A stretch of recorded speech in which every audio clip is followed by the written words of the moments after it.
only during the breeding season do male and female black bears interact.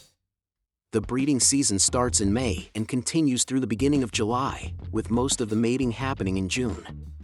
During her brief estrus period, a female may mate with multiple males, and as a result, cubs from the same litter may have different biological fathers.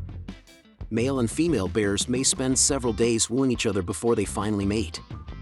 To gauge his potential mate's receptivity, a man will first follow her from a distance while sniffing her daybeds and urine. At first she may act distant and difficult to get to know.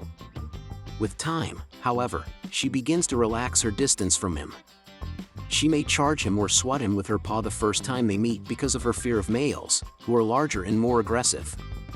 Men typically wait it out before striking back. When two bears come into physical contact, they nuzzle, chew on each other's heads and necks, and sometimes even engage in light grappling. Bears are one of the least productive mammal species in the Americas. In theory, in just 10 years, a male and female black bear born this year could have multiplied to 15 bears if they bred as soon as they reached sexual maturity and as frequently as possible, and if all of their offspring survived to do the same. The grizzly bear is even less productive than the black bear, with a population of only 8 expected to result from today's birth of 2 males and 2 females.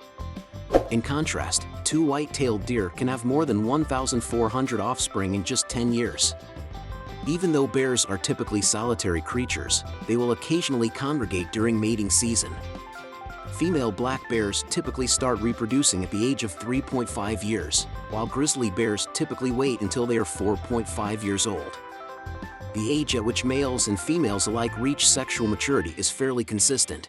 It's not uncommon for older, larger males to prevent younger, weaker males from reproducing, even though these younger males are capable of fathering a child as early as 3 or 4 years old. Bigger bears have a higher propensity to have cubs than smaller bears do. Female bears are just as likely to have multiple mates as males, and they are both promiscuous. Northern Minnesota black bears typically mate in the middle to latter part of May or early June. Until denning season begins, the fertilized eggs, known as blastocysts, cannot implant.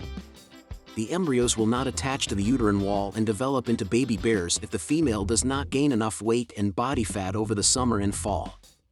Males typically have mating ranges of 15 to 20 miles. There are 7 to 15 female territories in each mating range. In some regions, there are both mothers and daughters of breeding age.